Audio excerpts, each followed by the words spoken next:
Good morning, YouTubers. Good morning to Close Shave TV's followers. We are here on the way to Paris. The theme of the day is Muslim contribution to World War One. But on top of that also, not just Muslim contribution, but the contribution of all nations and all peoples. We will be visiting a number of cemeteries today. We've got an interesting day. There's a lot of people here. Very interesting figures from Muslim, non-Muslim communities from the UK. I'm hoping it's going to be good, and we're going to update you every stop and every interesting point that we reach.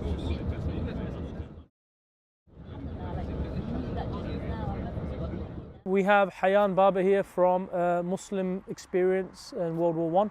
I wanted to introduce us to this whole function, why we've come here, what we're doing here, what the purpose is. Hayyan, assalamu alaikum. Welcome to the show. Thank you very much. So please break down to us what the purpose is of this tour.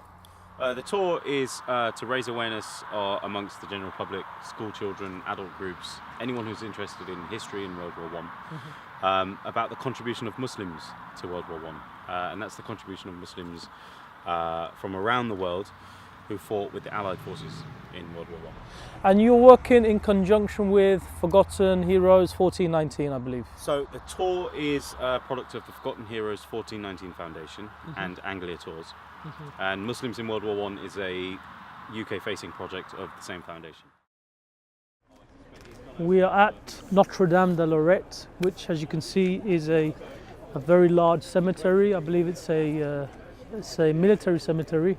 A lot of the soldiers during the First World War passed away and died. But yeah, it's actually a very beautiful place. Very beautiful place. We're going to be going and seeing the Muslim quarters soon, where majority of the Muslim soldiers during World War I are buried. And also we're going to actually have a look at the trenches that were built during the war. So this is going to be very interesting. Yeah, he gets the Distinguished Conduct Medal, the second highest award. It's claimed that he fires the first shot of the war, for the British at least, on the 7th of August. So we've learned a lot actually. I've learned that I can't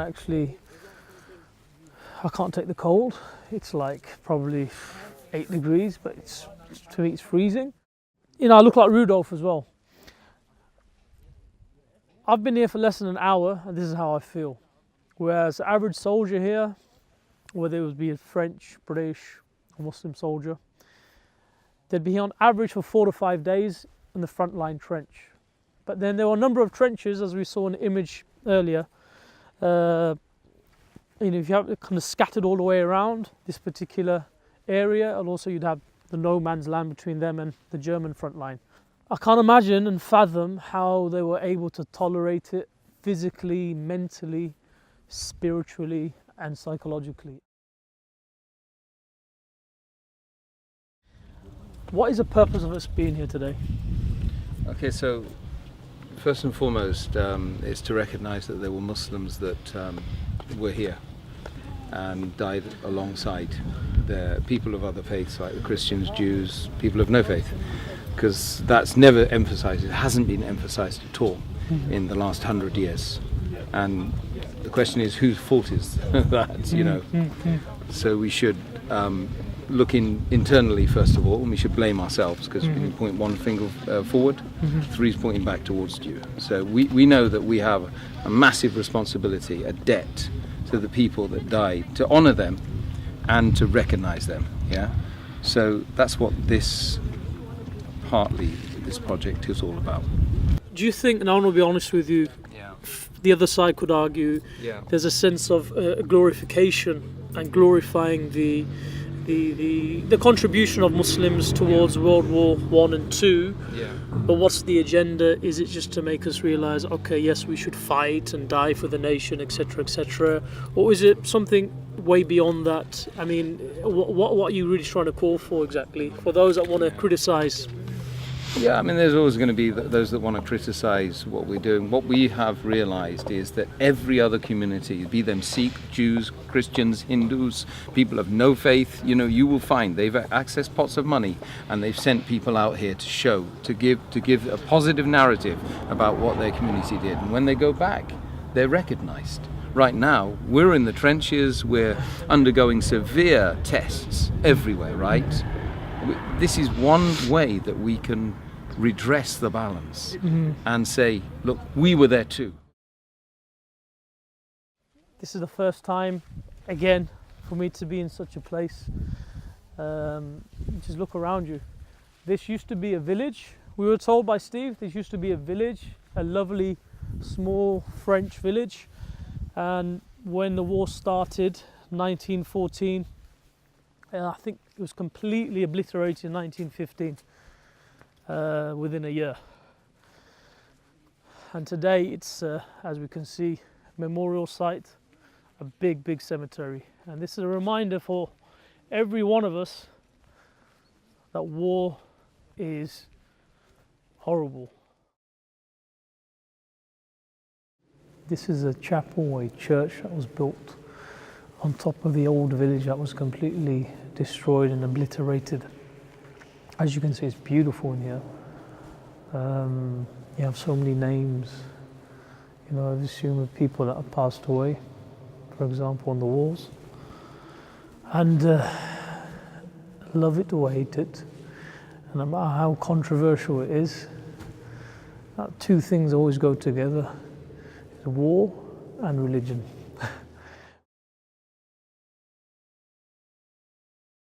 We have here approximately 40,000 graves. Out of the 40,000, about half are unmarked, half are marked, as you can see with all the names. We've got a few mass graves like over there. They're mass graves where just bodies are put in, piled in without actually identifying who the people are. I can't help but to get the feeling of, apathy and disappointment, and the question of why. Why do so many people have to die? And look at this. What do we have in front of us, behind us, besides us? 40,000 graves? And was it worth it? And is it worth it?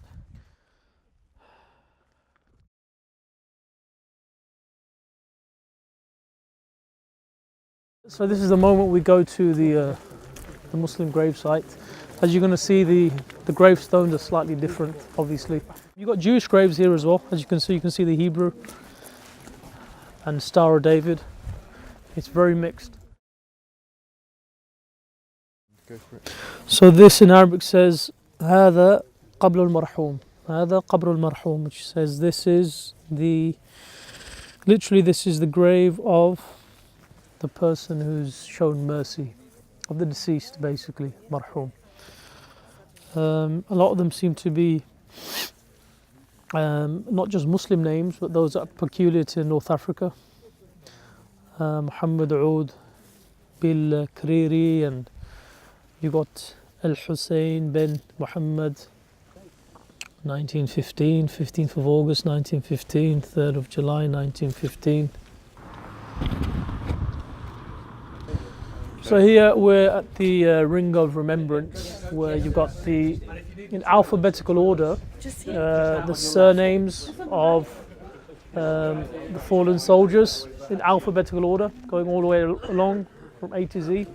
Now if you look at these names here, starting from A, you can see, for example, Abdul Rahman bin Ali, Abdul Ali, Abdul Salam bin Ahmed, Abdul Salam, Abdul Aziz, you've got Abdul Wahid Khan.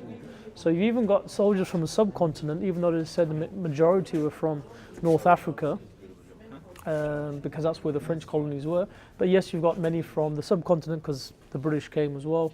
So it gives you a sense of belonging, that we're also stakeholders of the countries that now we reside in, that our parents and our grandparents moved to. I'm a third generation British Pakistani myself, and it gives you a sense of ownership of the countries that we live in. So anyone that wants to accuse the Muslim communities, for example, what have you done here, what have you done for England, what have you done for France, for example. Well, look at this. I feel I have a personal connection with the Muslim soldiers who visited here, not only by faith, but because my grandfather from Peshawar, Bashir Awan, was in the Royal Air Force under the British Raj and took part in the Burma campaign. So we're on the way to, this is the Chinese and Indian graveyard and cemetery. Now, a lot of them are not just Indian Muslims, but in fact you'll find Chinese Muslims here as well. That fort, which is very interesting. So this is very educational for me, to be honest. So they've got a very interesting story to share with us about what they found and discovered today, about 1 hour ago, mashallah, about their grandmother's brother. So please share it with us. Well, we initially came on this trip to obviously see the Muslim contribution in the First World War, but while we were walking around all the memorial sites and stuff, it really brought up the memory of our Nan, who's 88 next year. Wow. And her older brother that fought in the wars, and nobody actually knew the outcome of what happened. They just knew that he died on European soil. So speaking about all these the different ways that we memorialise people, it was really interesting speaking to the tour guides who gave us the website and said to us, actually, why don't you have a look and see whether his name's in there. We did a search and there must have been about 258, 5 with that particular spelling, and after a good few goes we actually found Ghulam Hussain. It just hit us that, oh my God, we've just found Nani's brother. Wow. And we've literally had to ring both siblings, both surviving siblings, which was really amazing to actually let them know that, you know, the brother that they thought that had passed away in Africa actually is buried in Iraq. In Basra. They couldn't believe that. Like how they just couldn't register. We can't register that, you know, he was fighting for the British, and as far as we were concerned, he had died on European soil somewhere. And just quickly, the website that you used to find Commonwealth War Graves Commission. Thanks a lot, appreciate your time.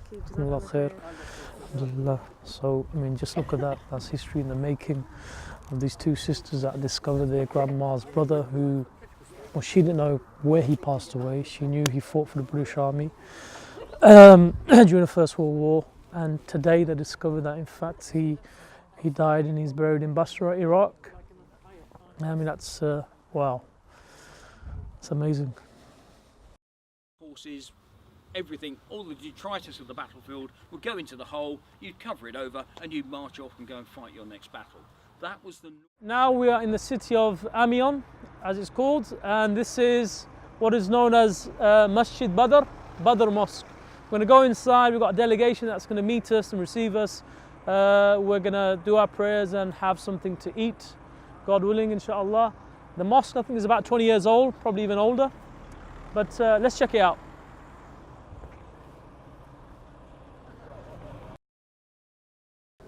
We're going to go and get our munch on. We're very hungry, so we're looking forward to this French stroke North African kind of, you know, cuisine.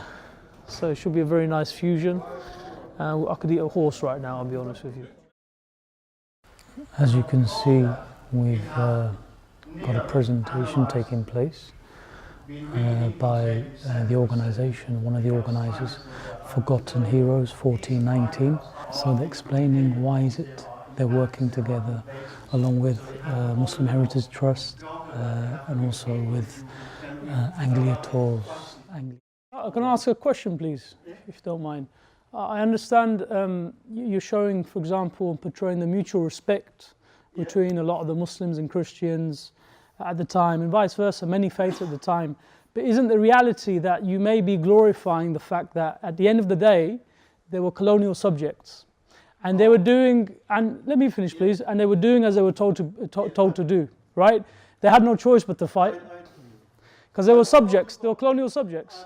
I want to do that further on, because I will answer that question, and then otherwise we're going a little bit. I'll answer this one. First of all, I want to stick to the time zone. You know, every time I get answers like this everywhere.